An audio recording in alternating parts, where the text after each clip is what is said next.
సంఖ్యాకాండం 15వ అధ్యాయం మొదటి 21 వచనాలను ఈ దినపు ధ్యాన వాక్య భాగంగా జ్ఞాపకం చేసుకుంటూ ఉన్నాం. అనగా దేవుని సన్నిధిలో ప్రవేశించేవారు దేవుని జనాంగంగా నివసించాలని ఆశపడేవాళ్ళు. ఒక సత్యాన్ని అక్కడ జ్ఞాపకం చేసుకోవాలి. భూమి మీద పుట్టిన వాళ్ళందరూ కూడా దేవుని ద్వారా పుట్టినవారు కారా? ఆ సత్యాన్ని మనం ఒకసారి అర్థం చేసుకుంటే దేవుని జనులు ఎవరు, దేవుని జనులు కాని వారు ఎవరు మనకు అర్థమవుతుంది. మానవ జాతిలో పురుషుడు స్త్రీ అని రెండు వర్గాలు ఎలా ఉన్నాయో అలాగే మానవ జాతిలో దేవుని వాక్యానుసారంగా జీవించేవారు, దేవుని వాక్యానికి విరుద్ధంగా జీవించేవారని రెండు రకాల గుణాలు ఉంటాయి. స్త్రీ పురుషులు అనేది ఎంత సత్యమో, దేవునికి వ్యతిరేకంగా, దేవుని మాటకు వ్యతిరేకంగా, దేవుని చిత్తానికి వ్యతిరేకంగా జీవించేవారు, దేవుని చిత్త ప్రకారం జీవించే తెగలు కూడా రెండు ఉంటాయి. అంతేగాని మనం అనుకున్నట్లుగా కులాలు, మతాలు, ప్రాంతీయతలు అనేవి ఉండవు. మానవులు అంటే ఒకటే. మానవులు రెండు గ్రూపులు, ఒకటి స్త్రీ పురుషులు, రెండు దైవవాక్యానుసారంగా జీవించేవాళ్ళు, దైవానికి వ్యతిరేకంగా. ఇంకా చెప్పాలంటే క్రమమైన పద్ధతిలో జీవించేవారు, అక్రమమైన పద్ధతిలో జీవించేవారు. ఇంకొంచెం వివరంగా మాట్లాడుకుంటే మంచితో జీవించేవాళ్ళు, చెడును కలిగి జీవించేవారు. సో ఇది కాకుండా ఇంకే వర్గమైన ఉందని మనం అనుకుంటే మనం దేవునికి వ్యతిరేకంగా జీవిస్తున్నాం. అటు క్రైస్తవులు ఎవరైనా సరే ఈ తేడా కాకుండా ఇంకా ఏదైనా తేడా మనుషుల మధ్య చూస్తే వాళ్ళు ఖచ్చితంగా దేవునికి వ్యతిరేకంగా ఉద్దేశిస్తున్న వాళ్ళు. మీరు వేరండి, మేము వేరండి, మీ ఊరు వేరండి, మా ఊరు వేరండి, మీ కులం వేరండి, మా కులం వేరండి, ఈ భావన ఎవరికైతే ఉందో వాళ్ళు దైవ చిత్తానికి వ్యతిరేకులు. సో కాబట్టి ఖచ్చితంగా ఇక్కడ మనం దేవుని చిత్త ప్రకారం జీవించేవాళ్ళు, దేవుని చిత్త ప్రకారంగా జీవించిన వాళ్ళు అనే వాళ్ళని గమనించడానికి ఇది ఒక ప్రమాణం. ఎందుకంటే వాళ్ళ వాక్యంలో ఒక చిన్న ప్రమాణం చూపించాడు. మీరు కానీ మీ మధ్య నివసించే పరదేశులు కానీ ఎవరైనా నాకు ఒక్కటే. సో దైవికమైన మాట మనం అర్థం చేసుకోవడానికి కొన్నిసార్లు మనమే ఫెయిల్ అవుతుంటాం. మా వాళ్ళు, మా వర్గం, మా జాతి, వాళ్ళ జాతి. సో దేవునికి అది లేదు. ఒకవేళ ఉంటే పరాయి ప్రాంతం నుంచి వచ్చిన వాళ్ళు ఉంటారట మనుషుల్లో. అంటే నువ్వు ఒక ప్రాంతంలో నివసిస్తున్నావు, నేను ఒక ప్రాంతంలో నివసిస్తున్నాను. నేను నీ దగ్గరకు వచ్చినా, నువ్వు నా దగ్గరకు వచ్చినా మన ఇద్దరం కూడా దేవుని చిత్తానుసారంగా జీవించే వాళ్ళమే. కానీ మన ఇద్దరిలో దేవునికి ఎక్కువైన వాళ్ళని, తక్కువైన వాళ్ళని, దేవునికి స్పెషల్ జనులని, దేవునికి ప్రేమ లేని వారని లేరు. ఒకటే భావం ఉంది అక్కడ. ఎవరైనా నాకు ఒకటే, పరదేశైనా స్వదేశీ అయినా. కాబట్టి నా జనులు అనేవాళ్ళు ఎవరైనా ఎలా బిహేవ్ చేయాలంటే పరదేశీ మీ మధ్యలో ఉన్నా కూడా నా ఆజ్ఞ ప్రకారమే వాళ్ళు మీరు కలిసి జీవించాలి. సో ఎంతవరకు మనలో ఈ గుణం ఉంది? ఈ కొద్ది భాగమే మనం చదువుకున్నాం. దీనిలో దేవుని యొక్క మాట వినేవాళ్ళు ఎంతమంది ఉన్నారు? మన కుటుంబంలోనే చూసుకుంటే మీ వాళ్ళు వేరే, మా వాళ్ళు వేరే అని భార్యాభర్తలే కొట్టుకోవాల్సి వస్తున్నారు. ఇంకా ఎప్పుడు దేవుని చిత్తాన్ని వీళ్ళు గుర్తిస్తారు? కుటుంబంలో ఉన్న భార్యాభర్తలే మీ వాళ్ళు, మా వాళ్ళు అని ఒకరినొకరు విమర్శించుకొని కుటుంబాన్ని పాడు చేసుకుంటే వీళ్ళు దేవుని చిత్తాన్ని ఎలా అర్థం చేసుకుంటారు? సో అది అనేక రకాలుగా జాతి పేరిట వివక్షతనిస్తుంది, కులాల పేరిట, మతాల పేరిట, రంగు పేరిట, ప్రాంతాల పేరిట మానవుల మధ్య విచ్ఛిన్నం చేస్తుంది ఈ దేవునికి వ్యతిరేకమైన గుణం. ఈ వాక్యం చదివిన తర్వాత మనం ఖచ్చితంగా అర్థం చేసుకోవాలి. ఇప్పటికీ అర్థం చేసుకోలేకపోతే మనకంటే భ్రష్టులు ఈ లోకంలో ఇంకెవరు ఉండరు. సో లోకంలో ఉంది రెండే జాతులు మానవుల మధ్య, స్త్రీ పురుషులు. ఆ స్త్రీ పురుషుల్లో కూడా ఇంకేముంది? దగ్గర నివసించేవాడు, దూరంగా నివసించేవాడు. దగ్గర నివసించేవారు నీ దగ్గరకు వచ్చినా, దూరంగా ఉన్న వారి దగ్గరికి నువ్వు వెళ్ళినా, మీ ఇద్దరి మధ్య ఉండాల్సింది ఏంటి? దైవికమైన కట్టడ, మంచి కట్టడ. దీన్ని ఎవరైతే పాటిస్తారో వారు నా చిత్తానుసారంగా జీవించేవారు. ఇది వారికి నిత్యమైన కట్టడ. సో మనం జాగ్రత్తగా ఈ వర్స్ బై వర్స్ అవుతున్నప్పుడు దేవునికి ఇష్టమైన వాసన అన్నారు, దేవునికి ఇంపైన సువాసనట. అంటే ఇక్కడ ఒక పక్కనేమో అర్పణల గురించి మాట్లాడుతూ ఇంకో పక్కన మెయింటైన్ ద రిలేషన్స్ గురించి మాట్లాడాడు. అంటే కొన్ని పనులు మనం చేయడానికి ప్రత్యక్షంగా ఒక కార్యం కనబడుతుంది, దాని వెనక ఉండే ఆంతర్య భావం ఇంకోటి ఉంటుంది అనమాట. గ్రహింపు వేరే. దాన్ని గ్రహింపులోకి తేవడం కోసం ఈ క్రియలు కొన్ని మనం క్రతువులు అంటాం. వీటిని క్రతువులు, కొన్ని క్రియలు చేస్తాం. అంటే బంధువుల మధ్య ఏదో ఒక ప్రోగ్రాం పెడతారు. ఎందుకంటే ప్రోగ్రాం ముఖ్యం కాదు, అక్కడ బంధువులందరూ కలుసుకోవటం ముఖ్యం. బంధువులందరం కలుసుకోవటం కోసం ఏం చేస్తారు? ఏదో ఒక ప్రోగ్రాం డిజైన్ చేసుకుంటారు. సో ఇప్పుడు ఆ ప్రోగ్రాం ఇది ఉంది అంటారు. సో ఆ ప్రోగ్రాంలో ఉన్నవన్నీ ముఖ్యమా, బంధువులు కలుసుకోవటం ముఖ్యమా? సో కాబట్టి బంధువులు ఆప్యాయతలు దూరం అయిపోయాయి. అవి మళ్ళీ కలుపుకోవడానికి ఏదో క్రతువుల పేరు పెట్టుకుంటారు. మనం క్రతువులకు ప్రాధాన్యత ఇస్తాం కానీ బంధువులకు ప్రాధాన్యత, ఎక్కడికి వచ్చినా కూడా వాళ్ళతో పలకుండా ఇంకో మూల కుర్చీ వేసి కూర్చుంటాం. అంటే అవి పెట్టినా కూడా మనం మారట్లేదు అనమాట. అంటే మన దోషం మారట్లేదు. సో కాబట్టి ఇక్కడ ఈ భాగంలో, ఈ చిన్న భాగంలో మనకున్న సత్యం ఏమిటంటే, కలుసుకున్నప్పుడు అర్పణలు తీసుకురావాలి అన్నాడు. అంటే దేవుని దగ్గరికి వెళ్ళడమే ఇంపైన సువాసన. దేవునికి దూరంగా ఉన్న ప్రజలు, దేవుని వాక్యానికి వ్యతిరేకంగా ఉన్న ప్రజలు దేవుని దగ్గరికి వెళ్ళడమే ఆయనకి ఇంపైన పరిస్థితి అట. మనం చాలాసార్లు మనతో చాలా కాలం గ్యాప్ మెయింటైన్ చేసిన బంధువులు మన దగ్గరికి వస్తున్నారని తెలిస్తే మనకి ఎంత ఆ సంతోషమైన భావాలు కలుగుతాయి. వెంటనే గుర్తొస్తాయి. అప్పుడు వాళ్ళకి వ్యతిరేకంగా నేను ఎలా మాట్లాడాను, నాకు వ్యతిరేకంగా వాళ్ళు ఎట్లా మాట్లాడారు, ఈసారి కలుసుకుంటున్నాం, ఈసారి అవి లేకుండా జాగ్రత్త పడాలి. సో ఇంపైన ఆలోచన, ఇంపైన సువాసన. అంటే దూరస్తులైన వారు దగ్గరకు చేరడం అనేది ఇంపైన పరిస్థితి. సో దేవుని దగ్గరికి ఇంపైన పరిస్థితి మానవుడు ఎప్పుడూ కలిగి ఉండాలి.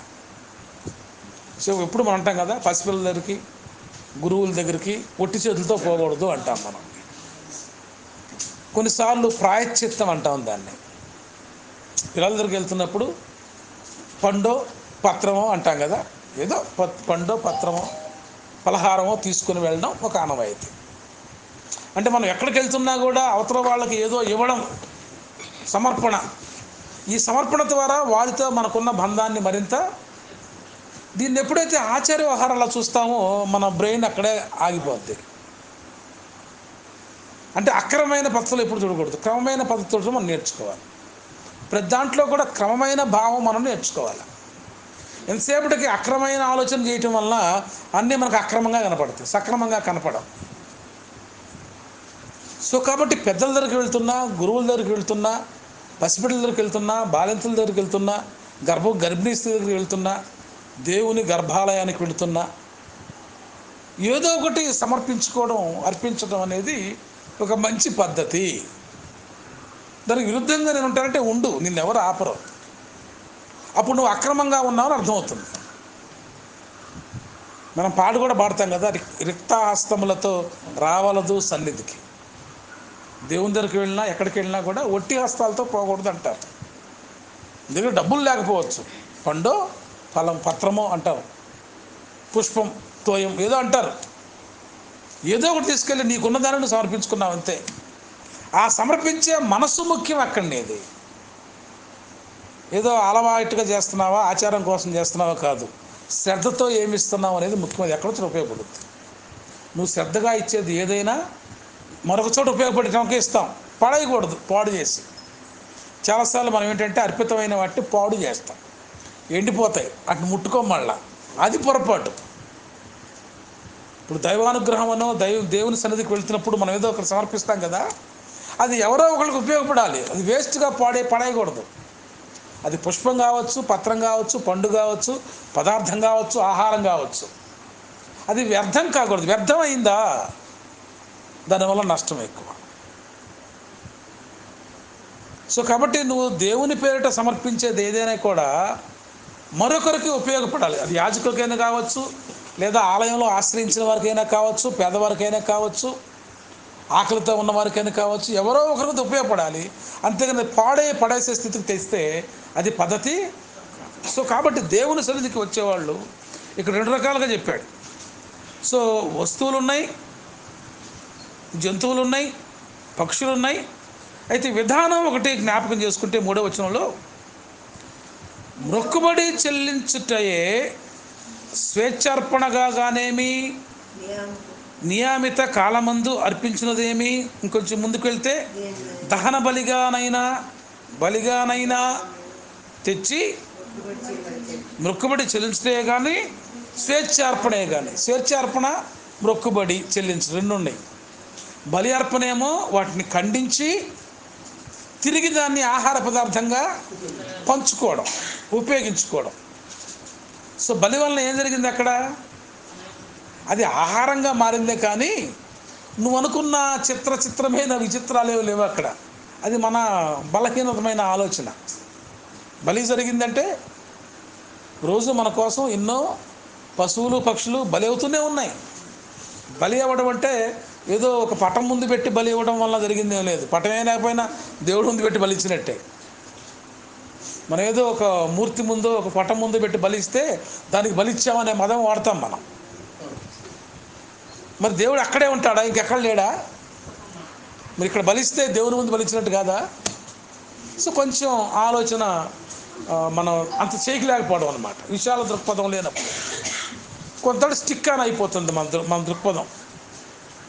లేదు బలిస్తున్నప్పుడు ఇది మా పితరుల కోసం బలిస్తున్నాను అనే మాట మన మనసులో అనుకుంటాం. ఇది మా పిల్లల కోసం బలిస్తున్నాను అనుకుంటాం. లేదు ఇది దేవుని కోసం బలిస్తున్నాను అనుకుంటాం. అంటే మన ఉద్దేశం ఉంటుంది. బలి నువ్వు ఎందుకు చేస్తున్నావో నీ ఉద్దేశం ఉంటుంది. ఆ ఉద్దేశం ప్రకారం ఆ క్రతువు జరిగిందనమాట. సో కాబట్టి అక్కడ బలి అంటే అవతల వాళ్ళు స్వీకరించారా లేరా అనేది జ్ఞానిటీ కాదు. మనం గమనించుకుంటాం. ఏదో మన పితరుల జ్ఞాపకం చేసుకుంటూ వాళ్ళు చచ్చిపోయారు, వాళ్ళ పేరిట గొర్రెను బలించి 10 మందికి అన్నం పెడతాం. ఇది ఎవరు తిన్నారు? పితరులు తిన్నారా, జనం తిన్నారా? అంటే అసలు పితరులకు వెళ్ళిందా ఇది? పితరులు తిన్నాను ముట్టుకోగలరా? అలాగే దైవం కూడా. దైవం ఏ రూపంలో ఉన్నా దాన్ని ముట్టుకోలేదు. సో దాన్ని తినలేదు. నువ్వు ఏ దేవుని పేరటైనా బలించుకో, వాళ్ళు ఎవరో దాన్ని ముట్టుకోలేరు, దాన్ని తినలేరు, రుచి చూడలేరు. ఎవరు తింటారు మరి? ఆ చుట్టూ ఉన్న ప్రజలే, అది ఏ వర్గమైనా కానివ్వండి. సో కాబట్టి కొన్ని ఆలోచన చేస్తున్నప్పుడు కొంచెం మనం అక్రమమైన పద్ధతులు ఆలోచన చేయటం వలన వ్యతిరేకతలు వస్తాయి. సక్రమంగా ఆలోచన చేస్తే అర్థం చేసుకునే బుద్ధి వస్తుంది. కథ అని పదే నేను బలి అని మీకు జ్ఞాపకం చేయట్లా. బట్ అర్థం చేసుకోండి, జరుగుతున్న పరిస్థితులు అర్థం చేసుకోవాలి. అర్థం చేసుకోకపోవడం వలన, వ్యతిరేకంగా మాట్లాడడం వలన శత్రుత్వాలు పెరుగుతున్నాయి మనుషుల మధ్య.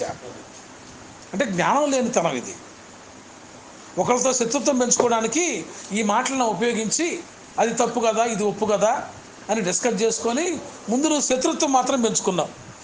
ఒప్పేదో మేలేదో నీకు తెలియదు, కానీ అవతల వాడితో మాత్రం తగాద మాత్రం నువ్వు. సో కాబట్టి అది ఎప్పుడూ దేవునికి ఇష్టం ఉండదు. వాడు పరదేశి అనే పదం వాడేశాడు పూర్తిగా. అంటే వాడు పరదేశి కావచ్చు, పరాయి మతస్థుడు కావచ్చు. పరదేశి అంటే ఆటోమేటిక్గా పరాయి మతస్థుడేగా. వాడు నీతో ఉన్నప్పుడు నీ విధానంతోనే వాడు ఉండాలా. నువ్వు వాళ్ళ దేశం వెళ్ళినప్పుడు వాళ్ళ విధానాలు నువ్వు. అంటే మనం రోమ్ వెళ్ళినప్పుడు ఎలా ఉండాలి? BA Roman. భారతదేశం వస్తే భారతీయులాగానే ఉండాలా. నువ్వు ఏ దేశంలో ఉన్నావో ఆ దేశ పద్ధతులకు కట్టుబడి ఉండటం కూడా నేర్చుకోవాలి. సో భారతదేశం చెప్పింది రేపు అందరూ కూడా ఎవరింట్లో వాళ్ళు ఉండండి అని ఉండాలంతే. ఎక్కువ తక్కువలు మాట్లాడే ప్రజలను రెచ్చగొడుతున్నావు అంటే నువ్వు అక్రమమైన బుద్ధి గలవాడివి. ప్రభుత్వం శాసించింది, మీరందరూ కూడా రేపు ఇంట్లో ఉంటే అది ఎంతో మేలు తెస్తుంది, పాటించు. పాటించకుండా వక్రంగా ఎందుకు మాట్లాడుతున్నావు? నువ్వు వక్ర బుద్ధి గలవాడు. అంటే నువ్వు అపవాదికి తోడుగా ఉండి ప్రభుత్వ విధానాలకు వ్యతిరేకంగా మాట్లాడుతున్నావు. అందులో ఉన్న మంచిని నువ్వు చూడలేకపోయావు. చెడును మాత్రమే ప్రచారం చేస్తున్నావంటే నీవు వక్ర బుద్ధితో ఉన్నావు, సక్రమైన బుద్ధితో నువ్వు లేవు. సో కాబట్టి రేపు ప్రభుత్వం ప్రకటించింది అందరూ కూడా ఎవరింట్లో వాళ్ళు ఉండండి. ఎందుకని బయటికి వెళ్ళకపోవడం వల్ల కరోనాని ఒకరోజైనా ఆపేసిన వాడివి అవ్వదు. ఒక ఎగ్జాంపుల్ ఒక ఆయన నాకు పంపించి చూపించాడు. వరుసగా మొన్న ఆస్ట్రేలియాలో కూడా ఇది జరిగింది. అడవులు తగలబడిపోయాయి. అడవులు తగలబడిపోతున్నప్పుడు వాళ్ళు ఏం చేశారంటే యువతల నుంచి కూడా తగలబెట్టారు. ఒక ప్రాంతంలో నీళ్లు పోసేసి తగలబడేదాన్ని మొత్తం నెల తరపలేరు. ఒక ప్రాంతంలో నీళ్లు పోసి గాలి ఎటు వాటం కొడుతుందో అటు కూడా తగలబెట్టారు. సో అటు ఇటు తగలబడి ఆగిపోయింది, ఇక మిగిలిన చోటకు రాల. అలాగే ఒక ఆయన ఏం చేశాడంటే అగ్గి పుల్లలను వరుసగా నిలబెట్టాడు, ఒక పక్క అలిగిచ్చాడు, మధ్యలో ఒక అలుపు తగ్గించాడు. ఏమైంది అక్కడి నుంచి? సో ఒకరోజు మనం అందరం కూడా బయట తిరగకుండా బయట దేన్ని ముట్టుకోకపోవటం వలన కరోనా ఆగుద్ది, ఖచ్చితంగా ఆగుద్ది, అక్కడితో ఆగిపోద్ది. అప్పటి వరకు ఉన్న వాళ్ళని జాగ్రత్తగా ట్రీట్మెంట్ తెస్తే చాలు. ఇప్పుడు సంతోషకరమైన విషయం ఏంటి, చైనాలో కరోనా ఆగిపోయింది. సో మందు వేసేసారు వాళ్ళు. ఇక మళ్ళీ మనం ఆ మందు కొనుక్కోవడానికి చైనా పోవటమే. సో చైనాలో దొరుకుద్ది మంది ఇప్పుడు. ఇది అన్ని దేశాలకు ప్రబలింది. ఇప్పుడు మందు ఎవరు అమ్మాలి? అట్లా గెలిచారు వాళ్ళు. మళ్ళీ ఒకసారి ఇంకో యుద్ధం గెలిచారు వాళ్ళు. సో ఇతర దేశాల్లో ఇప్పుడు వాళ్ళ మందును వాడితే, వాళ్ళ పద్ధతులు వాడితే ఈ జబ్బు మళ్ళీ అరికట్టబడుతుంది. మొత్తానికి అరికట్టారు వాళ్ళు. ఏదో ప్రణాళిక ఉంది, ఏదో పద్ధతి ఉంది. సో మనం కూడా కొన్ని పద్ధతులు గౌరవించాలి. యేసుప్రభువు వారు చెప్తారు, కైసరవి కైసరికి, దేవునివి. సో ప్రభుత్వ విధానాన్ని నువ్వు పాటించాలి. ప్రభువుకి ఇవ్వాల్సింది ప్రభువుకి. ప్రభుత్వానికి వ్యతిరేకంగా మాట్లాడుతూ నేను ప్రభువు ప్రార్థన చేస్తున్నాను, గుడి తలుపులు పాల్గొడతాను అంటే నీకంటే మూర్ఖుడు ఇంకోడు లేడు. మూర్ఖపు జాతికి చెందినవాడివి నువ్వు దేవుని చిత్తాన్ని గౌరవించేవాడివి కాదు. సో ఈ అవగాహన మనిషికి రావాలి. ఒకవేళ ప్రభుత్వం కావాలనే అరికట్టింది. ఇశ్రాయేలుని బంధించినప్పుడు వాళ్ళ గృహాల్లో వాళ్ళు ప్రార్థనలు చేసుకోలేదా? ఇది ఒకళ్ళు ఆపితే ఆగుద్దా? దేవుణ్ణి ధ్యానించడం, దేవునితో కలిసి జీవించడం అనేది ఎవరైనా ఆపగలరా? వాళ్ళు ఆపే కొద్దిగా పెరుగుద్దే కానీ తగ్గదే. నువ్వు పోట్లాడటం ఎందుకు అనవసరంగా? ఆ చెడు మార్గం నువ్వు ఆలోచించడం ఎందుకు అనవసరంగా? అక్కడ చెడు బుద్ధి నీకు రావడం ఎందుకు అనవసరంగా? అక్కడ కూడా సాతాను నిన్ను వాడుకుందనమాట. అంటే అక్కడ కూడా సాతానుకు టూలుగా మనం మారిపోతున్నాం. ఇంకా చెప్పాలంటే ఎన్నిసార్లు నువ్వు ఆలయం ఎగ్గొట్టలేదు? నిజాయితీకి చెప్పండి, మీరు ఎవరు ఎప్పుడు ఆలయం ఎగ్గొట్టలేదా? అంటే రేపు ఎగ్గొడితేనే మీకు పెద్ద రూల్లో కనిపిస్తుందా? అంటే ఎన్నిసార్లు నీ స్వార్థం కోసం నువ్వు ఆలయం ఎగ్గొట్టలేదు వంకలు పెట్టి? రేపు ఒకసారి ప్రభుత్వం మంచి కోసం మానేమంటే మానలేవా? చూసారా, క్రైస్తవుల్లో కూడా ఎంత దుర్మార్గపు ఆలోచన ప్రబలిపోతూ ఉందో. ఇది అపవాదికి ఉపయోగపడే టూల్ అనమాట. సో కాబట్టి దేవుని వాక్యాన్ని మనం ఎప్పుడు కూడా అర్థం చేసుకోవాలి, పరిస్థితులను అర్థం చేసుకోవాలి, ప్రాంతాన్ని అర్థం చేసుకోవాలి, పద్ధతులను అర్థం చేసుకోవాలి. వారు ఎవరైనా సరే, ఏ దేశస్తులైనా సరే నీ దేశానికి వచ్చినప్పుడు నీ దేశ పద్ధతులను వాళ్ళని గౌరవించాలి. నువ్వు పరాయి వ్యక్తిగా ఇంకో దేశంలో ఉన్నప్పుడు ఆ దేశ పద్ధతిని నువ్వు గౌరవించాలి, వారి మతాలని గౌరవించాలి. నువ్వు పార్టీ చేస్తావా చేయవు అనేది నీ వ్యక్తిగతం, కానీ గౌరవించడం ముఖ్య లక్షణం. సో కాబట్టి పరాయి విశ్వాసాలని, పరాయి వ్యక్తిత్వాల్ని, పరాయి మనుషుల్ని గౌరవించడం ఇక్కడ సంఖ్యాకాండంలో నేర్పించబడింది. సో మనం నేర్చుకోవడానికి ఇష్టం లేనప్పుడు ఈ వాక్యం మనకు కనబడదు, వేరే వరుస ఎత్తుక్కుంటాం అనమాట. సో ఈ వాక్యంలో కనబడింది ఏంటంటే స్వేచ్ఛ, బలి చేసే అర్పణ, స్వేచ్ఛ అర్పణ అంటే. సో ఒకటేమో జంతువుని బలి ఇచ్చిన అర్పణ మొక్కుబడిగా, స్వేచ్ఛ అర్పణ అంటే విడిచిపెట్టే అర్పణ. అంటే ఒక ఆవు కానీ, గేదె కానీ, మేక కానీ దేవుని దగ్గర తెచ్చి స్వచ్ఛతకి ఇచ్చేసి విడిచిపెట్టుంది దాన్ని చంపే పని లేదు, ఇక దాన్ని విడిచిపెట్టండి, స్వేచ్ఛ అర్పణ. అది స్వేచ్ఛా జీవికి. అక్కడ నుంచి అది యాజకుల దగ్గర పెరుగుద్దో, ఎవరింట్లో పెరుగుద్దో, ఎక్కడ పెరుగుద్దో, అది దేవుని ఆలయం చొప్పున పెరుగుతూ ఉంటుంది స్వేచ్ఛ అర్పణ. సో అర్పణలు రెండు విధాలుగా చూపించాడు ఇక్కడ. ఒకటి బలి ఇచ్చి ఆహారంగా మార్చే అర్పణ, రెండు దాన్ని విడిచిపెట్టి స్వేచ్ఛగా దాన్ని తిరగనిచ్చే అర్పణ. ఎప్పుడైనా అవసరమైనప్పుడు మళ్ళీ దానికి బలికి వాడుకోవచ్చు. కొన్నిసార్లు బలుకి ఎక్కువైనప్పుడు కాస్త పెరగనిస్తారు కదా, పెరగనిస్తారు. సో అది ఆలయ ప్రాంగణాల్లో పెరుగుతుంటాయి అవి. సో కాబట్టి 2 రకాల అర్పణలే ఆయన జ్ఞాపకం చేస్తూ వాటితో పాటు భోజన పదార్థాలను పెట్టాడు. పిండిని తెచ్చాడు, ద్రాక్షారసాలు తెచ్చాడు. ఇవన్నీ ఎలిమెంట్స్ ఏంట్రా అంటే వచ్చిన సమాజానికి ఆహారం ఇవ్వడం నేర్చుకోవాలి మనం ముందు. ఇప్పుడు మన ఇంట్లో ఏదో ప్రేరణ పిలుస్తాం, వచ్చిన వాళ్ళు భోజనం పెడతాం పెట్టమా? భోజనం కోసం వచ్చేవాళ్ళు కొంతమంది ఉంటారు, పలహారం కోసం వచ్చేవాళ్ళు కొంతమంది ఉంటారు, ప్రార్థన కోసం వచ్చేవాళ్ళు కొంతమంది ఉంటారు. సో కొంతమంది ప్రార్థన అయిపోగానే వెళ్ళిపోయే వాళ్ళు ఉంటారు, పర్లేదులేండి మాకు పని ఉంది. కొంతమంది ప్రార్థనకు ఆలస్యంగా వచ్చి చివరిలో వచ్చేవాళ్ళు ఉంటారు, ఏం వండారని అడిగేవాళ్ళు ఉంటారు. అంటే ఎవరిది తప్పు కాదు, విషయమే అది. విషయం ఏంటంటే కలిసి భోంచేయడం, కలిసి కబుర్లు చెప్పుకోవడం, కలిసి మంచి మాట్లాడుకోవడం విషయం. కలిసి మంచి చెడు మాట్లాడక ముందు కాస్త దేవుని వాక్యం కూడా మాట్లాడుకోవడం. అంటే ఇదంతా కూడా సంఘ శ్రేయస్సు కోసం, సమాజ శ్రేయస్సు కోసం, పోగొట్టుకున్న బంధాలను తిరిగి బలపరుచుకోవడం కోసం, మానవుల మధ్య, దేవునికి మానవుల మధ్య.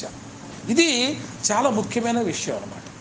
ఎందుకు ఒక చోట ప్రార్థనా సహవాసం జరుగుతుంది, ఎందుకు దేవుని పేరట కార్యక్రమాలు జరుగుతున్నాయి, ఎందుకు వ్రతాలు జరుగుతున్నాయి, ఎందుకు ప్రార్థనలు జరుగుతున్నాయి అంటే మనుషులందరూ కూడా దేవునితో పోగొట్టుకున్న సంబంధాన్ని తిరిగి కట్టుకోవడానికి, మనుషుల మధ్య పోగొట్టిన సంబంధాలను తిరిగి బలపరుచుకోవడానికి.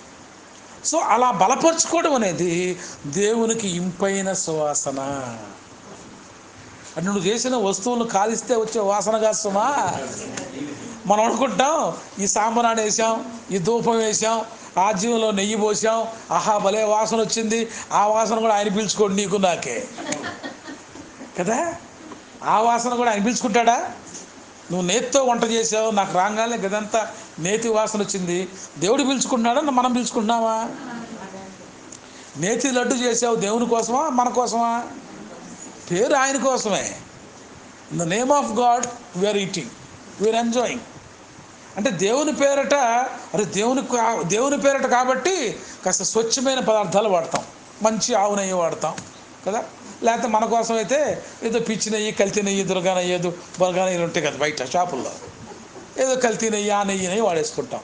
కాస్త దేవుని పని అండి, దేవుని ప్రార్థన అనగానే ఏమండి మేము గేదెకు ఆవుకు తీసి మేము తయారు చేసి అది ప్యూర్ అండి, షాపుల్లో కొన్నాం వాటి మీద మాకు అనుమానం అండి. చూసారా తేడా ఉందో? అంటే మన ఇంట్లో దేవుని కార్యక్రమం అన్నప్పుడు దానికోసం ప్యూర్, అదే చెప్పాడు. మీరు నా పేరిట కార్యక్రమం చేస్తున్నప్పుడు ఆ జంతువు కానీ, పశువు కానీ, పక్షి కానీ కాస్త శ్రేయస్కరమైంది అయ్యి ఉండాలి. శ్రేయస్కరమైంది ఎందుకు ఉండాలి? దాన్ని మీరు తింటారు కాబట్టి మీకే అనారోగ్యం కాకూడదు. ఆ జంతువులో ఏదైనా ఇన్ఫెక్షన్ ఉందనుకోండి, దాంట్లో జబ్బు ఉందనుకోండి, జబ్బున దాన్ని, ఇన్ఫెక్షన్ దాన్ని, గాయమైన దాన్ని తెచ్చి నాకు సమర్పించామనుకో, ఆ సమర్పించబడిన దాన్ని ఎవరో తింటారు కదా. తిన్నప్పుడు ఏమవుతుంది? వాళ్ళకి జబ్బులు వస్తాయి కదా. అందుకని దేవుని సన్నిధి తెచ్చే అర్పణ ఏదైనా సరే శ్రేష్టమైందై ఉండాలి. చెడు, కల్తీ, మచ్చ, డాగు ఉన్నదై ఉండకూడదు. అదనమాట భావం. ఎందుకంటే అది అక్కడ ఉపయోగపడుద్ది. శ్రేష్టమైంది దేవుని కోసం నువ్వు తేవాలి. ఎందుకంటే ఆ శ్రేష్టమైంది నీ కోసం కాదు, అక్కడ ఉన్న వాళ్ళందరూ కూడా దాన్ని ముట్టుకుంటారు. ఇప్పుడు అదే కదా, శుభ్రత లేకపోవడం వల్ల జబ్బు వచ్చింది అంటున్నారు. ఇది కొత్త జబ్బా? చిన్నప్పటి నుంచి అమ్మ నాన్న చెప్పట్లేదా? తుమ్మితే చేతికి ముక్కు అడ్డం పెట్టుకో అని చెప్పట్లేదా? మనం పాటించట్లా. చేతులు కడుక్కోండి అని చెప్పట్లా, మనం పాటించట్లా. మీరు గమనించండి, రోజుకి 5 సార్లు ముస్లిం సహోదరులు నమాజ్కి వెళ్తారు. నమాజ్కి వెళ్ళిన ప్రతిసారి కాళ్ళ గోళల్లో ఉండే మట్టి కడుక్కుంటారు. ఇప్పుడు నమాజ్ తప్పంటారా? సో శ్రేష్టమైన గుణం వాళ్ళ దగ్గర ఉందా లేదా? నీ దగ్గర లేదు, నా దగ్గర లేదు. ఆలయానికి వెళ్ళేటప్పుడు ఆ మాత్రం శుభ్రం మనకు లేదు. వాళ్ళు ఆలయానికి వెళ్తున్నప్పుడు, ఆరాధనకు వెళ్తున్నప్పుడు, దేవుని సన్నిధిలోకి వెళ్తున్నప్పుడు ఇన్ఫెక్షన్ లేకుండా శుభ్రంగా కడుక్కుంటారు. వాళ్ళు అలా వెళ్ళినప్పుడు ముఖాన్ని ముట్టుకుంటారు. అందుకని ఈ గోళ్ళలో ఉన్న మట్టి ముఖంలోకి వెళ్ళకూడదు. ఇవాళ కరోనా వైరస్కి ఏం చెప్తున్నారు? సో కాబట్టి ముస్లిమ్స్ నమాజ్లో పాటిస్తున్న విధానం తప్ప రైటా? మేలైన విధానమే కదా, అది డివైన్ వర్కే కదా. మరి తప్పని నువ్వు ఎందుకు అనుకుంటున్నావు? కాబట్టి ప్రతి మత విశ్వాసాల్లో కూడా మేలైన గుణాలు ఉంటాయి, శుభ్రత ఉంటుంది.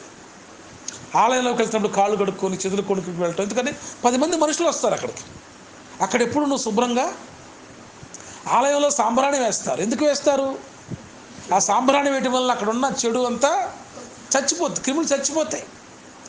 10 మంది మనుషులు ఒక చోట గ్యాదర్ అయినప్పుడు రకరకాల గ్యాసులు రిలీజ్ అవుతాయి, వాళ్ళ దేహం నుంచి ఎన్నో వాసనలు వస్తాయి. అవన్నీ పోవాలంటే ఏం చేయాలి? ఆలయంలో శుభ్రంగా ఇప్పుడు వాటికి విరుగుడు ఉండే ధూపాలు వేస్తారు. అది ఏ ఆలయమైనా ఒకటే. మా చర్చిల్లో వేరండి, ఇంకో చోట వేస్తారని తప్పండి ఈ ఆచారం అన్నావు అనుకో, నీకున్నంత తప్పు మైండ్ ఇంకోటికి లేదు. అంటే అది ఎందుకు వేస్తారో తెలియదు నీకు, వాళ్ళు వేసారు కాబట్టి మేము వేయకూడదు. అదేదో పూజ అండి. పూజ అంటే ఏంటి? ఆరాధన చేస్తున్నప్పుడు ఆ సాంబ్రాన్ని వెలిగించడం పూజ. ఎందుకని? క్రిములన్నీ చచ్చిపోతాయి అక్కడ, ఎందుకంటే మనుషులు వచ్చి కూర్చుంటున్నారు అక్కడ. నీ ఇంట్లో నువ్వు వేసుకోవా? అది కూడా పూజే. మరి పూజేనా? మన ఇంట్లో అప్పుడప్పుడు సాంబ్రాన్ని వెలిగిస్తాం. ఇప్పుడు దోమలు వస్తున్నాయి, ఆ దోమల కోసం వెలిగిస్తున్నాం, పూజ కాదు అది? పూజే కదా. దోమలకు పూజ చేసేవు నువ్వు, చెడుని పారద్దు కదా. సో కాబట్టి ఈ ధూపం వేయడం ఇవన్నీ కూడా తప్పుగా మనం భావించి ఒకరితో రిలేషన్స్ని పోగొట్టుకుంటున్నాం. మనం దాని వెనుకున్న మంచిని చూడటం నేర్చుకోవాలి, ఎప్పుడైనా చెడుని చూడకూడదు మనం. సో ఆ ధూపం వేయడం వల్ల ఏం జరిగింది? యేసుప్రభు వారు పుట్టినప్పుడు సాంబ్రాణి ధూపం వేసారా లేదా? పశువుల పాకలో ఉన్నాడు ఆయన, చుట్టూ ఇన్ఫెక్షన్, సాంబ్రాణి ధూపం పడిందా లేదా? మీ ఇంట్లో పిల్ల పుడితే సాంబ్రాణి ధూపం వేస్తున్నావు లేదా? ఎందుకు వేస్తున్నావు నువ్వు? అది తప్పు కదా, ఎందుకు వేస్తున్నావు? నీకైతే ఓకేనా?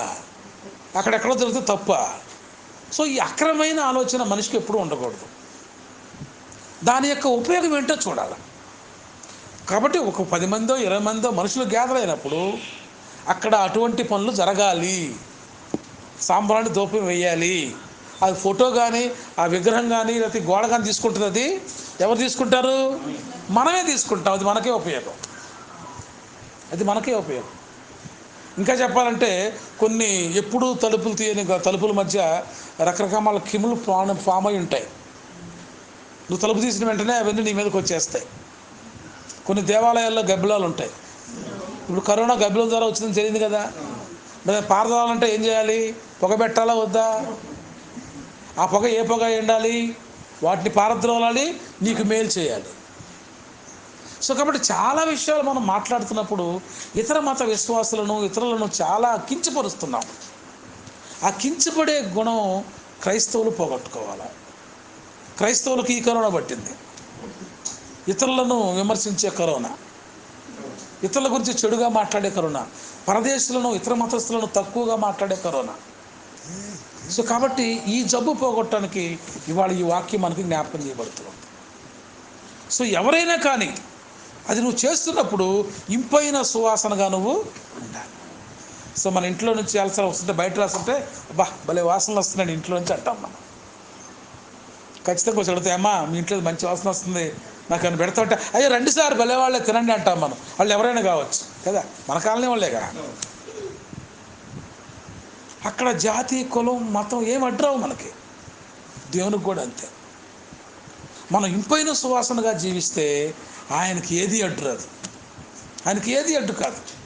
అంటే ఈ భూమి మీద పుట్టిన మనుషులందరూ కూడా ఆయన మనుషులే, అందరూ ఆయనకి ఇంపైన సువాసనగా ఉండాలని ఆయన కోరుకుంటున్నాడు.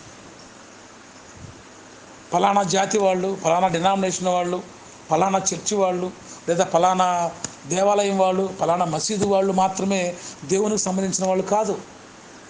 మనుషులందరూ దేవునికి సంబంధించిన వాళ్ళే. వాళ్ళు జీవిస్తున్న జీవితం కొన్నిసార్లు దేవునికి ఇంపైన సువాసనగా ఉంది, కొన్నిసార్లు దేవుడు చూడలేని వాసనగా అది మిగిలిపోతుంది. దుర్గంధం అంటాం దాన్ని. సో మీ హృదయాలను తొంగి చూస్తే అవి భయంకరమైన వ్యాధితో ఉన్నాయి. మరి భయంకరమైన వ్యాధితో ఉంటే ఏ వాసన వస్తుంది? మన జీవితంలో మంచి గుణాలు ఉంటే ఇంపైన సువాసన వస్తాం మనం. మన జీవితంలో దుర్గంధపు గుణాలుంటే దేవునికి దుర్గంధపు వాసన వస్తుంది. సో కాబట్టి మనుషుల యొక్క కలయిక కానివ్వండి, ఆప్యాయతలు కానివ్వండి, అనుబంధం కానివ్వండి, ఆలయం కానివ్వండి, దేవాలయం కానివ్వండి, చర్చి కానివ్వండి, మసీదు కానివ్వండి, ఏదైనా కానివ్వండి, దేవునికి ఇంపైన జీవితం జీవించేవాడై ఉండాలి మనిషి. దేవునికి ఇష్టమైన జీవితం జీవించాలి, అంతేకాని దేవునికి వ్యతిరేకమైన జీవితం జీవించు. ఎందుకంటే ఆయనకు అర్థమైపోద్ది, నీ జీవితం ఆయనకు అర్థమైపోద్ది. నువ్వు ఇంట్లో ఏ కూర వండేటప్పుడు చాలామందికి అర్థమైపోద్ది. నువ్వు లోకంలో ఎలా జీవిస్తున్నావో వాసన వస్తుంది ఆయనకి. మన బ్రతుకు ఇంపైన వాసనగా ఉందా, దేవునికి దుర్గంధాన్ని కొడుతూ ఉందా, ఈ వాక్యం ద్వారా ఆలోచించుకోమని ఆయన వాళ్ళకి జ్ఞాపకం చేశాడు. కేవలం ఇశ్రాయేలు జాతికి మాత్రమే కాదు, వారితో పాటు ఆయన జ్ఞాపకం చేశాడు. 12వ వచనం చూద్దాం. మీరు ఉమ్, సిద్ధపరచు వాటి లెక్కను బట్టి ఉమ్, వాటి లెక్కలో ప్రతిదానికిని ఉమ్, అట్లు చేయవలెను. ఉమ్. దేశంలో పుట్టిన వారందరూ దేశంలో పుట్టిన వారందరూ యెహోవాకు ఇంపైన యెహోవాకు ఇంపైన సువాసనగా గల సమర్పణమును హోమార్పణమును తెచ్చినప్పుడు అలాగనే అలాగనే చేయవలను. మీ యొద్ద నివసించు పరదేశి మీ యొద్ద నివసించు పరదేశి గాని, మీ తరతరములో మీ తరతరంలో మీ మధ్యనున్న వాడెవడు గాని యెహోవాకు యెహోవాకు ఇంపైన సువాసన గల హోమము అర్పింపగోరినప్పుడు మీరు చేయనట్లే అతడును చేయవలెను. సో దేవునికి ఇంపైన సువాసనగా మనుషులు జీవించడం చాలా ముఖ్యం. దేవునికి ఇంపైన సువాసన, దేవునికి ఇష్టమైన జీవితం. దేవునికి పేర్లు నువ్వు నేను పెట్టుకున్నాం, ఆయన పెట్టుకోలే. దేవుడు ఇలా ఉంటాడు అలా ఉంటాడని మానవులు నిర్ణయించుకున్నారు, దేవుడు నిర్ణయించలా. దేవుడు దేవుడే, అందరికీ ఒక్కడే. అందరినీ పుట్టించిన వాడు ఆయనే. మనమే అన్నాం మీ దేవుడు వేరు మా దేవుడు అని. ఆయన ఎప్పుడు అనలా, నేను అందరికీ ప్రభు అంటాడు ఆయన. కానీ మనమేమంటాం, మీ దేవుడు వేరు. సో ఈ గొడవ ఎవరికి ఉంది? వాళ్ళు జాగ్రత్త పడాలి. సో ఈ బుద్ధి ఉన్న వాళ్ళు మారాలి ముందు. మీ దేవుడు వేరు మా దేవుడికి వేరు కాదు, మన అందరికీ ఒకడే దేవుడు అని చెప్పేవాడే మనిషి. అప్పుడు దేవునికి ఆ మనిషిని బట్టి ఇంపైన సువాసన వస్తుంది. అలా రానంతకాలం మన నుంచి దుర్గంధాన్ని దేవుడు స్వీకరిస్తూ ఉంటాడు. అందుకే మనకు ఇన్ఫెక్షన్లు అన్నీ వస్తుంటాయి. మన దుర్గంధాన్ని పారదోలాలంటే ఏం చేయాలి? దానికి తగిన మందు ఏదో వేయాలి కదా. ఇంపైన సువాసన రావాలి. మరి ఇంపైన సువాసన రావాలంటే చెడు దుర్గంధాన్ని అక్కడి నుంచి పోగొట్టాలి. సో దుర్గంధపు గుణం ఎవరి బ్రతుకులో అయితే ఉందో దాన్ని పోగొట్టడానికి బహుశా ఇటువంటి తెగుళ్ళు వస్తూ ఉంటాయేమో. ఏ తెగులు నీ గుడారాన్ని సమీపించకూడదంటే నీవు దేవునికి ఇంపైన సువాసనగా నీ ఇల్లు ఉండాలి. అంతే కదా. సో కాబట్టి వాళ్ళ వాక్యంలో అది జ్ఞాపకం చేస్తూ, ఎవరైనా సరే, అది పరదేశైనా కావచ్చు, తరతరాలుగా మీ మధ్యలో ఉన్నవాడైనా కావచ్చు, ఈ విషయాన్ని మనం ఎప్పుడు మర్చిపోకూడదు. భారతదేశం అంటే అనేక విశ్వాసులకు పుట్టినిల్లు. తరతరాలుగా అనేక మంది మత విశ్వాసాల వాళ్ళు ఒకే చోట జీవిస్తున్నారు. ఒకరిని ఒకరు గౌరవించుకోవాలా, ఒకరిని ప్రేమించుకోవాలా, మనిషిని ప్రేమించుకోవాలా. అప్పుడు వాళ్ళు దేవుని చేత ప్రేమించబడతారు. సో మతాల పేరిట, కులాల పేరిట, ప్రాంతాల పేరిట ఎప్పుడైతే మనం ఒకళ్ళు కాట్లాడుకుంటున్నామో దేవునికి అది ఇంపైన సువాసన కాదు, దుర్గంధాన్ని కొడుతూ ఉంది. సో దేవునికి దుర్గంధాన్ని కొట్టే ప్రజగా ఒక క్రైస్తవ సంఘంగా నీవు నేనున్నామా? దేవునికి ఇంపైన సువాసన ఇచ్చే సంఘంగా నీవు నేనున్నామా? ఇవాళ మనం ప్రశ్న వేసుకోవాలి, లేదా మనల్ని మనం మార్చుకోవాలి. ఎందుకంటే అక్కడ ఆయన చెప్పిన మాట ఏంటంటే 15వ వచనం, సంఘమునకు అనగా మీకును మీలో నివసింపు పరదేశికుని ఒక్కటే కట్టడ, అది మీ తరతరములకు నిత్యమైన కట్టడ. యెహోవా సన్నిధిని మీరున్నట్లే పరదేశియు ఉండును, మీకును మీ యొద్ద నివసించు పరదేశికుని ఒక్కటే ఏర్పాటు, ఒకటే న్యాయవిధి ఉండవలెను. ఇది యెహోవా మాట, ఇది దేవుని మాట. సో రకరకాల గుణాలు మనం కలిగి ఉన్నామంటే దేవునికి వ్యతిరేకంగా ఉన్నామని లెక్క. మనం దేవుని పేరిట అనేకలను వ్యతిరేకిస్తున్నాం. మనం దేవుని పేరు అడ్డం పెట్టుకొని ఎవడికి వాడు సునీతిని స్థాపించబూనుకుంటున్నాడు, ఎవడికి వాడు సొంత సంఘాన్ని కట్టుకుంటున్నాడు, ఎవడికి వాడు సొంత వ్యవహారాలు పెట్టుకుంటున్నాడు. ఆయన అన్నాడు, సంఘం అంతా నాదే, సమాజం అంతా నాదే, ఈ ప్రపంచంలో ఉన్న మనుషులందరూ నా వాళ్ళే. నీవు వాళ్ళని విడదీస్తున్నావు, నేను వాళ్ళని విడదీస్తున్నాను. సో కాబట్టి అన్నాడు, మీరు ముందు జాగ్రత్త పడండి, మీరందరూ ఒకటే సంఘం, నాకు మనుషులందరూ నాకు ఒకటే. వాళ్ళు రకరకాల ప్రాంతాల్లో నివసించడం వలన రకరకాల ప్రాంతాల అలవాట్లు వచ్చాయి వాళ్ళకి. ఆ అలవాట్లు నేనే సమ్మతించాను, నువ్వెవడో సమ్మతించకపోవడానికి కదా. భారతదేశంలో ఉన్న అన్ని మతాలని దేవుడు సమ్మతించాడు, సమ్మతించలేదా? సమ్మతించలేదు. వాళ్ళు నాశనం అయిపోవాలని కోరుకున్నాక నువ్వెవరివి? తప్పు కదా. దేవుడు సమ్మతించిన దాన్ని నువ్వెందుకు వ్యతిరేకిస్తున్నావు? సో ముందు దేవుని సమ్మతిని గుర్తించడం మనం నేర్చుకోవాలి. అసలు దేవుని చిత్త ప్రకారం మనం బ్రతుకుతున్నామో లేదో ముందు మనం చెక్ చేసుకోవాలా. అప్పుడు ఇతరుల గురించి తప్పొప్పులు ఎంచడానికి కొంచెమన్నా మనకు శక్తి వస్తుంది. అసలు ముందు మనం దేవుని వాక్యానుసారంగా ఉన్నామో లేదో చెక్ చేసుకుంటే మనం దేవునికి ఇంపైన సువాసనగా మారుతాం. దాన్ని బట్టి మన చుట్టూ ఉన్న వాళ్ళందరినీ కూడా దేవుని బిడ్డలుగా మనం గుర్తించగలుగుతాం. ఎందుకంటే అందరూ కూడా ఒకే సంఘం, ఒకే మానవ సంఘం, మానవ జాతి, మనుషులం మనం. వేరు వేరు కులాలం కాదు, మనుషులం మనం. మనుషులందరూ కూడా ఆ దేవునికి ఇంపైన సువాసనగా ఉండాలి.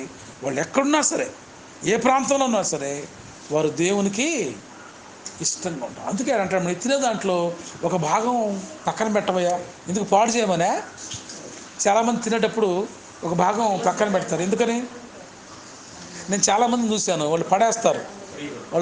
నాకు చాలా అసహ్యం వాళ్ళని చూస్తే. మా నాన్న పక్కన పెట్టేవాడు, అది నాకు పెట్టేవాడు. నాకు బాగా గుర్తు, మా నాన్న మొదటి ముద్ద తీసి పక్కన పెట్టేవాడు. పక్కన పెట్టి చూసేవాడు నేను ఆ పరిసరాల్లో ఉన్నానా లేదా అని. ఉంటే నాకు పెట్టేవాడు, లేకపోతే చివరిలో ఆయన తినేసేవాడు. అంటే నా పేరుడు తింటాడు అనమాట. అది నాకు చిన్నప్పుడు తెలిసింది. అది బహుశా ఆయనకి ఎవరైనా ప్రేమిస్తే వాళ్ళకి ఇవ్వచ్చు. బట్ కొన్నిసార్లు కొన్ని ముద్దలు తీసి పక్కన పెడతాం, పడబెట్టడానికి కాదమ్మా. అట్లీస్ట్ పక్షుల కన్నా వేయండి, అట్లీస్ట్ చీమల కన్నా వేయండి. అది ఎవరికైనా ఆహారం కావాలి, చెడిపోకూడదు. సో కాబట్టి దేవుడు నేర్పిన పద్ధతి ఏంటంటే, ఒకవేళ నా కోసం నీ అర్పణలో ఏదైనా పక్కకు తీస్తే దాన్ని కడగా పెట్టు, బట్ అది ఎక్కడో ఉపయోగపడాలి. ప్రథమంగా తీసింది ఇంట్లో పెద్దవాళ్ళకు కదా, జ్యేష్ఠపుత్రుడికో ఇస్తుంటారు. ఇంట్లో జ్యేష్ఠుడికి పెడుతుంటారు ఒక ముద్ద ఎక్కువ. జ్యేష్ఠుడికి ఒక ముద్ద ఎక్కువ పెట్టాలనేది, ఎందుకంటే జ్యేష్ఠుడు ఇంట్లో యాజకుడితో సమానం. ఇంట్లో జ్యేష్ఠుడు ఎందుకురా అంటే, తండ్రి తర్వాత బాధ్యతలన్నీ కూడా జ్యేష్ఠుడే ఇంట్లో భరించాలి. అందుకని వాడికి ఒక ముద్ద ఎక్కువ పెట్టడం తప్పేం లేదనేది కొన్ని ఫిలాసఫీస్ అన్నమాట. కాబట్టి దేవునికి కూడా అలా సపరేట్ చేసి పెట్టడం, దైవ కార్యాలకు వాటిని వాడటం అనేది ఎంతో అవసరం అన్నమాట. సో కాబట్టి ఈ వాక్యం మనం జ్ఞాపకం చేసినప్పుడు, ఇది తరతరాలకు నిత్య నిబంధన కట్టడ. ఎప్పుడైతే ఈ నిత్య నిబంధన కట్టలో మనం జీవిస్తామో మనం దేవునికి ఇంపైన సువాసనగా ఉంటాం. ఎప్పుడైతే దీంట్లోంచి వ్యతిరేకిస్తామో మనం దేవునికి దుర్గంధాన్ని ఇచ్చిన వాళ్ళుగా ఉంటాం. ఒకసారి ఆలోచిద్దాం. ఈ భాగాన్ని మనం విన్న తర్వాత మనం మన అలవాట్లు, మన పద్ధతులు, మన విశ్వాసం, మన ఆలయం, మన ప్రార్థనా స్థలాలు దేవునికి ఇంపైన సువాసనని ఇస్తున్నాయా, దుర్గంధాన్ని ఇస్తున్నాయా? మన బ్రతుకులో ఉన్న ప్రతి క్షణం దేవునికి దుర్గంధాన్ని ఇస్తుందా, ఇంపైన సువాసనగా ఉంటుందా? అటువంటి ఇంపైన సువాసనగా దేవుడు మన జీవితాలను మలచి ఆశ్రయించును గాక.